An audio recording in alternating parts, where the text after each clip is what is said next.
Hello everybody, it's Sarah, and today I just wanted to have a little sit down video and also I guess the next installment in my Let's Talk Culture in Fantasy series. And this series is a little series I do where I use the stuff that I learned in my cultural anthropology bachelor and kind of try to share my thoughts to talk about, first of all, how culture is dealt with within fantasy, but also how culture influences how we write fantasy. And so yeah, I will leave the playlist link down below and up there. And today's topic is actually a topic that I have already touched upon before, because today I want to once again share my thoughts on cultural appropriation in fantasy, but I also want to share my thoughts on own voices and how own voices applies to high fantasy. And I also just want to talk about representation in fantasy in general. And so yeah, all topics that I have touched upon before. I have also already done a video on own voices in general, not specific to fantasy, but my thoughts on own voices in general, which I will also leave a link down below and up there. And so yeah, today I just thought I'd sit down and share my thoughts again because of some discussions that have been going on Twitter in the past few days up to the last week. And once I am done sharing my thoughts, I hope that you can share your thoughts in the comments down below and we can get a little productive discussion going on. So before we get into talking about what it even was that was discussed on Twitter, and also before we get into my thoughts, I want to have at least one disclaimer out of the way first. And I know a lot of people hate disclaimers, but I actually find them quite useful. And I don't mean disclaimers as in, these are just my opinions on this book, don't hate me for hating your favorite book, because, you know, we all should be adult enough on BookTube to understand that, even though a lot of people aren't. But the disclaimer I wanted to have for this video is that, as I have already said multiple times in the intro, these are just my thoughts. These aren't even necessarily set opinions. And as you will see as you watch this video, a lot of times I have quite contrary thoughts. It's just like, you know, it kind of could be like this, but it could also be like this. And so yeah, don't take this video as any kind of education on a topic or whatever.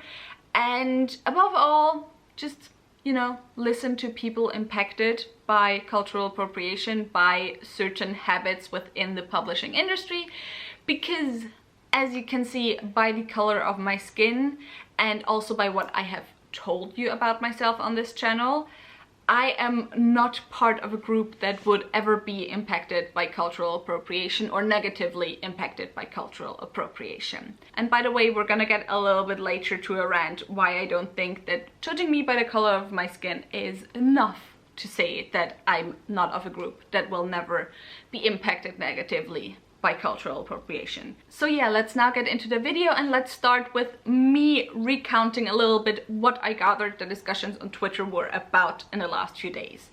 First, it started, or the discussion kind of started, with representation of BIPOC authors within the publishing industry in general and kind of the resources they get to get their books out there to the readers. And the way that started was because J. Christoph, just in the US, got 4 different looking arcs, while a lot of BIPOC authors within the last year, especially with COVID and so on, have been told that there is not enough money in the publishing industry to currently make sure that they get physical arcs. That discussion then moved on to J. Christoph and cultural appropriation, because one of his first books, if not his first book, was an East Asian inspired fantasy, I think YA fantasy, with very, very harmful stereotypical representation of a lot of Asian characters and cultural aspects. And by the way, I have not read the book. Also, I'm not Asian, so, you know, even if I had read the book, I wouldn't be able to say necessarily how harmful it really is from my own experience. So yeah, but a lot of Asian both readers as well as authors have spoken up about how harmful the representation really is and how it's kind of hurtful that there are resources for authors building their careers off of the back of cultures that they don't belong to, while the authors from those cultures aren't able to make careers writing about their own cultures, which pretty much is textbook cultural appropriation. Because basically it's, I mean, as I would explain cultural appropriation a lot of times, it's when you have white people making a commodity, a capitalist commodity of another culture or of aspects of another culture, while that culture is denied to people from that culture itself. And so yeah, that was the J. Christoph thing, and then things moved on. There were still discussions about cultural appropriation going on, and then there were some things that came out about Emily Duncan, who I think is the author of The Wicked Saints. I don't know what the series is called. And The Wicked Saints is a Slavic culture-inspired high fantasy series as well, YA high fantasy. And aside from just stuff coming out about that author, about her being just an unpleasant person in general, which, you know, I won't get into this video because we're not talking about people being shitty people in general, but, you know, very specific to cultural appropriation. But aside from that, again, she also appropriated a culture that is not her own. And a lot of people will say it's Slavic culture, it's white, it doesn't matter anyway, but we'll get into that later. But aside from that, she also had some very harmful anti-Semitic, is that how you pronounce it in English? But anyway, you hopefully know what I mean, but she had some very harmful stereotypes in her books. And then apologized by saying she knew they were harmful, but she had hoped that she like made them less harmful somehow. Anyway, it was like the apology was a whole mess. So that was generally what was going on. And I think cultural appropriation, the discussion around cultural appropriation in fantasy is a very difficult one. The way I see it, a fantasy author pretty much has three different options if they want to bring in cultures that are not inspired by their own culture into a fantasy novel. The first one is the most straightforward: have a fantasy world inspired by not your own culture. So yeah, it's pretty much what J. Christoph did with Stormdancer. Was that the book? I have no idea what the book was called anymore. And then the second and third option kind of have the same setup, and that is generally having a world that is inspired by your own culture. However, depending on how big or small you want, you know, your plot to be or your setting to be, because of course different fantasy novels, I have talked about that before as well, have different things that they need. And if you have a rather smaller plot, if you maybe have a standalone fantasy novel, maybe your characters don't travel around that much, you won't really need that much of different cultures within your world. However, if you have a very expansive world, if you have, you know, series like The Wheel of Time, like the Stormlight Archive, series that are 5+ books, you're gonna wanna have different cultures within your fantasy world. And when it comes to that type of setting, for me personally, and cultural appropriation then for me comes down to how you execute writing different cultures into your fantasy worlds. But, you know, when you have an expansive world, for me, I don't want all those cultures to be inspired by white cultures. I don't even want, and we haven't had that yet because BIPOC authors haven't had the chance yet, but if in the future we will have a BIPOC fantasy author who writes an epic, multi-book, 5+ book fantasy series, I don't want all the cultures within that world only to be inspired by their own culture. Of course, the diversity of cultures in a lot of other continents compared to Europe is a lot bigger. So yeah, but you know, I don't want them to only use their own culture to base all the other cultures off of that. So yeah, that's kind of the possible setting for the second and third option, getting back to the options now. And when you have that type of setting, you could either make the choice that all the cultures that are not inspired by your own culture, you're going to choose a culture in the real world and you're gonna portray that culture as accurately as possible. Or you have the second option that you just say, okay, I'm gonna be inspired by one culture or a multitude of cultures in the real world, and I'm just gonna loosely base my culture on that. And to be honest, for me, I don't know what the right choice would be, if it's all cultural appropriation, if it's cultural appropriation in fantasy, if cultural appropriation in fantasy exists as soon as you use a culture that is not your own within your fantasy novels. I mean, the thing where I'm pretty sure it's cultural appropriation is when you have a whole world where you just, you know, use a culture that's not your own to inspire the setting. And I'm pointing right here because here I have my handful of books that are like that, that are written by white authors, but then either have BIPOC main characters or are written with, you know, worlds that are inspired by BIPOC cultures in real life.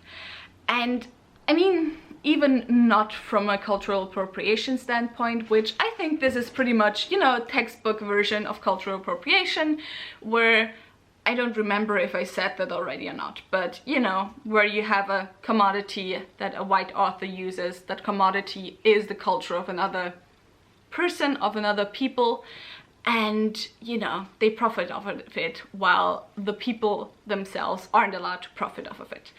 But also from a simple enjoyment standpoint, when you have these settings written by white authors, a lot of times they are mostly just aesthetic. I have said that a lot of times already as well, while the settings written by BIPOC authors, by authors with heritage in those cultures, not necessarily always coming from those cultures, but you know, having ancestors in those cultures and so on, having better insight into those cultures, these worlds feel a lot more lived in.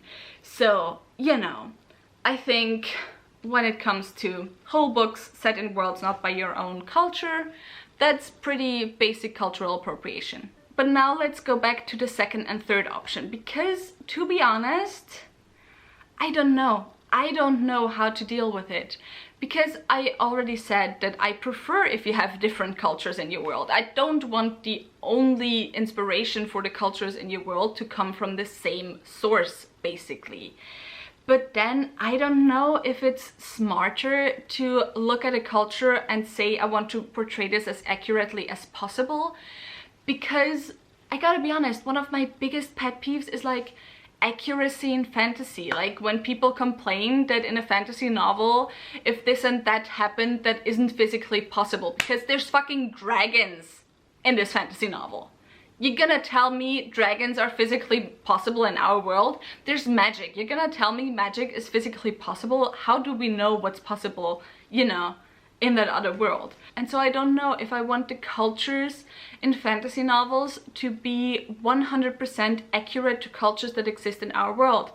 But again, when it comes to these thoughts, I obviously am someone who is not negatively impacted by cultural appropriation ever. So I am not the one people should listen to. Like, when it comes to cultural appropriation, I cannot say what's offensive or not. I mean, I can educate myself and be like, okay, I can recognize why this is offensive, but, you know, it's not gonna be offensive to me on a personal level. Like, you know, I can understand why the subservient Asian-inspired character is offensive and why it's very harmful in the real world, but that's something that I had to learn. That's not something that comes from my experience. I hope that kind of makes sense when I explain it like that. But yeah, so is it better if I as accurately as possible portray a culture, or is it better if I'm just loosely inspired by a culture? I mean, I talked about that in my stereotyping and cultural appropriation video, that, you know, when you're inspired by something, make sure that you're inspired by an actual culture and not by the Orientalist stereotypes that we have of a culture, and make sure that even if you sometimes have to use some stereotypes or coding, more coding than stereotypes, as shorthand to, you know, paint a picture of a culture in your readers' heads, make sure that that shorthand isn't based in negative stereotypes and harmful stereotypes above all, because, you know, even positive stereotypes can be harmful sometimes.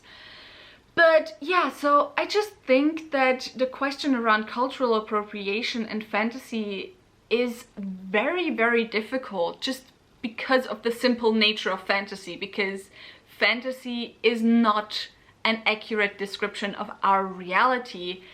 However, fantasy does kind of mirror the dynamics that we have in our world. And, you know, going back to, I think, Wicked Saints with the anti-Semitic stereotypes, I don't remember what it was exactly, but, you know, if you have a people that's described as greedy, that's described as pulling the strings from the back, as very corrupt and so on, which were all stereotypes that were put upon Jewish people for centuries, like, you know. But yeah. Anyway, so it's hard. It's hard. That's my main point. That's my main thought around this. For example, also when reading The Wheel of Time, the Aiel, I gotta be honest, like, not thinking of cultural appropriation and all that stuff, the Aiel are one of the best written fantasy cultures I have ever read about. They feel so realistic. They feel so real. But part of the reason why they feel so real is because Robert Jordan took inspiration from multiple real life people. Like, for example, I don't remember exactly which one it was, but there were like Native American people that were the inspiration of the Aiel. I'm pretty sure the Tuareg were one of the inspirations behind the Aiel. And he went as far as using like specific rituals and so on, specific, I forgot the word, but you know, specific habits of those people in his Aiel and to describe them. However, they are also white. I mean, like, they are white skinned. They like racially look white and are red haired. And so I'm just like, I can appreciate the Aiel, but I also ask myself, like, where is the line to cultural appropriation when it comes to fantasy? How far are we allowed to go as authors not writing within our own culture? And of course, it's a lot more problematic when it comes to white authors compared to BIPOC authors when it comes to depiction of cultures that are not our own, or like non-white cultures that are not our own, because white people still have, you know, the power in the power imbalance between white people and BIPOC people. Wow. Just I'm starting to get out of breath. However, that doesn't mean that BIPOC people are always without fault and can't also, you know, play into negative stereotypes and so on. But yeah, that's why I also said this video is mostly just my thoughts and not even my concrete opinions, because I feel like I don't have enough grasp on, you know, all of these points to really form an opinion. Because if I just said that, you know, if I could make sure that no negative or negatively impacting stereotypes are used within the depiction of fantasy, I think what I would prefer is fantasy cultures that are inspired by different cultures in the real world, but that aren't like one-to-one copies of those real cultures. And those cultures can just be inspired by, but just inspired by one single culture, but those cultures could also be inspired by multiple different cultures and so on. But yeah, so I think with fantasy, it should really be all open. All options should be open, but just because all options should be open doesn't mean that we have the freedom to, with our works, hurt other people. I hope that makes sense. So those were my thoughts on cultural appropriation in fantasy. Now let's move on to my thoughts on own voices in fantasy. And I've already touched upon my thoughts here as well, but I want to go a little bit more in depth. And the reason why I think that, first, let me just go out with a maybe controversial viewpoint, a maybe controversial thought, and that is that I think own voices labels aren't necessary and aren't helpful in fantasy.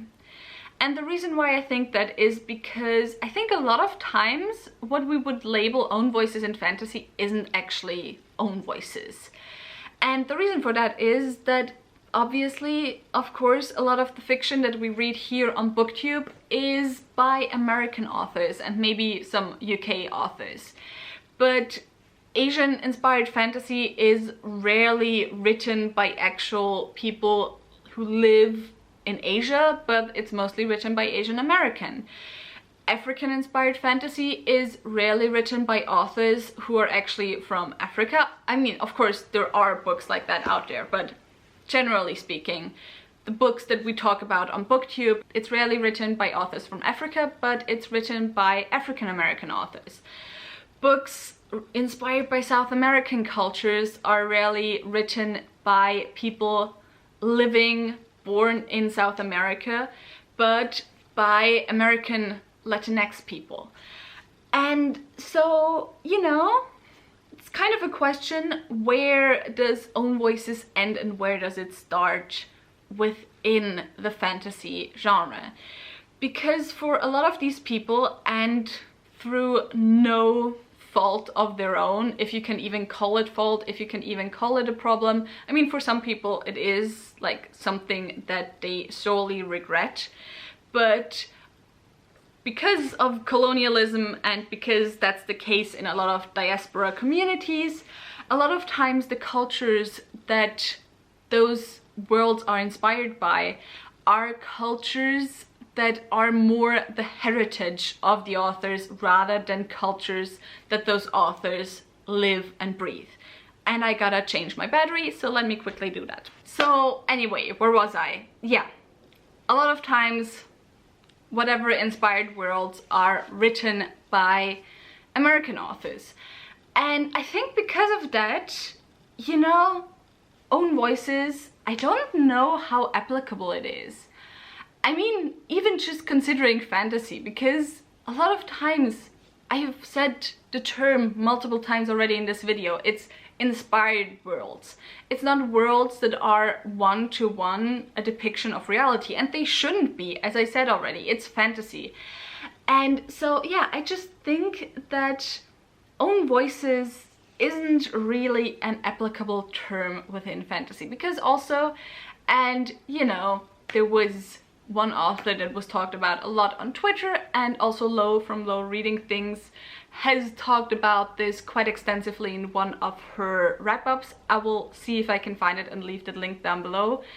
But a lot of times, not a lot of times actually, scratched a lot of times, but even for so-called own voices writers, it can happen that they write certain inspired worlds and then end up writing worlds and stereotypes that are actually quite harmful. And the book that I am talking about right now is Woven in Moonlight by Isabel Ibanez, I think the author is, which is a fictional Bolivia, or a book set in a fictional Bolivia, which has a very harmful fictional recounting of Bolivian history and also very harmful stereotyping of the indigenous people of Bolivia, I believe.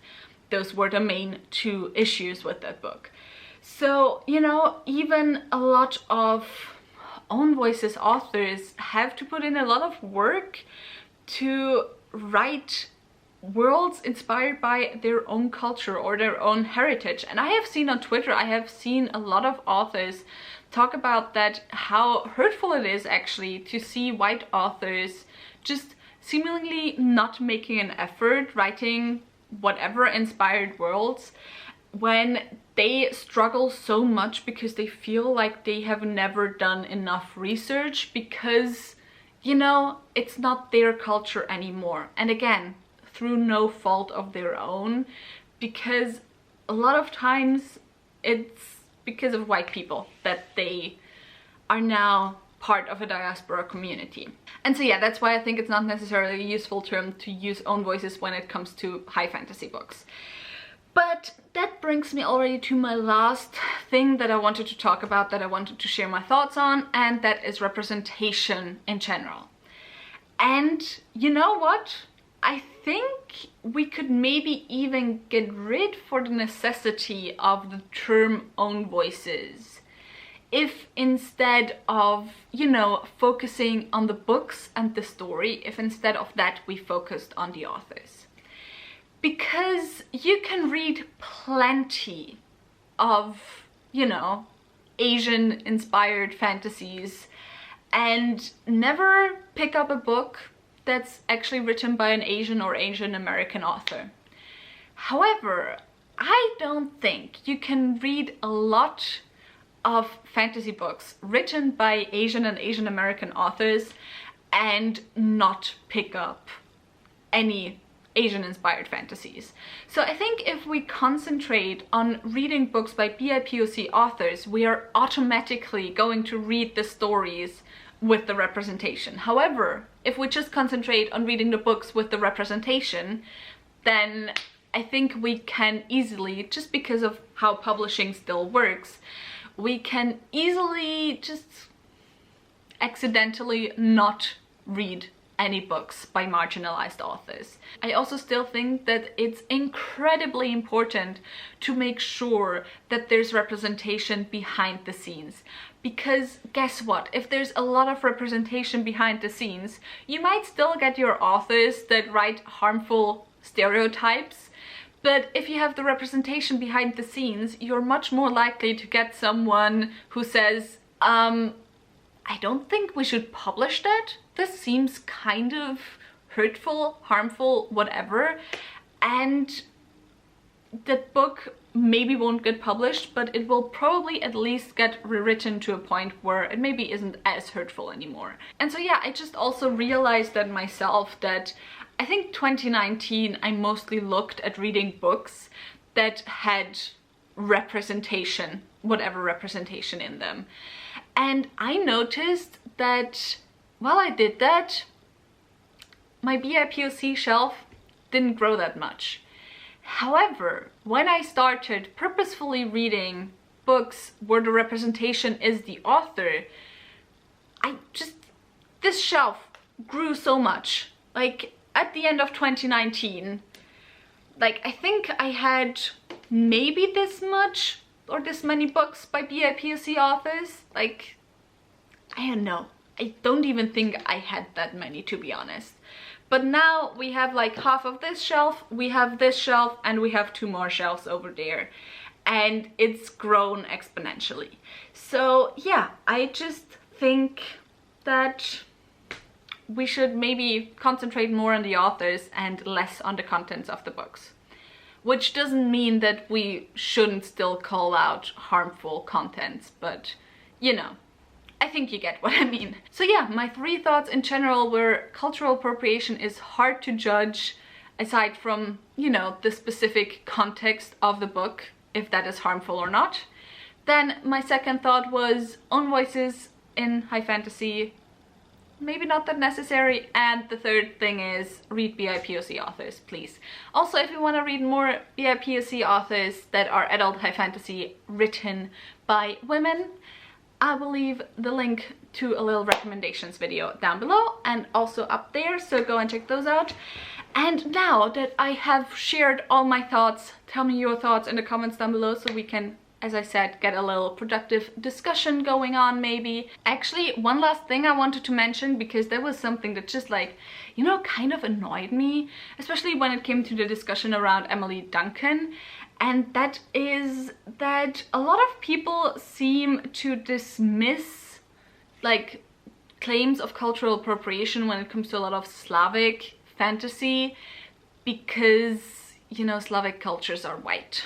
So how can you culturally appropriate them?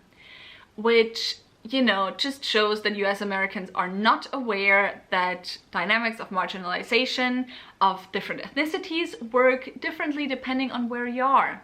And yes, within Europe, a lot of Eastern Europeans are very much the marginalized or the main marginalized, one of the main marginalized groups. For example, in Austria, while I was growing up, it was way more normalized for slurs to be used against Serbians mostly and Eastern Europeans compared to let's say, black people. I mean, we don't have a black community in Austria, so that's also part of the reason why, but you know, all of my friends while growing up were aware from the very beginning that you shouldn't use the N-word, while some of them still had to learn that, you know, some of the slurs used against Slavic people are also not okay.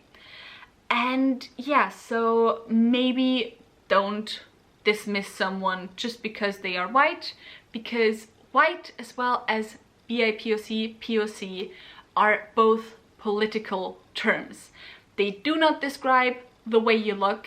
They are based on the way you look. They are inspired by the way you look, but more than anything, they are political terms. So depending on where you are, someone else might be considered as white. White is basically just to say you are the person of power. And actually, from like over there, from Identity, I'm gonna try to paraphrase and translate that quote, but there was this absolutely great quote in there, which was, everything you learned about racism was imported from the US. And that ignores that within the US, all white people were kind of merged to one white super race. While in Europe, not all white people are the same kind of white, and what's definitely true is that not all white people are equally white. And I just think that a lot more US Americans need to learn that. And yeah, so that was kind of my final thing that I wanted to say, and now you can go to the comment section and share all your thoughts. If you enjoyed this video, maybe think about giving me a thumbs up and also maybe subscribing. All the links to my social media are in the description box down below, so go and check those out. All the links to my book club of Queens, Witches and Valkyries, where I read one adult high fantasy by a woman, a non-binary person, or a genderqueer person, will also be left in the links down below, in the description box down below. The links will be left in the description box down below. And yeah, with all of that said, I hope I'll see you soon. Bye!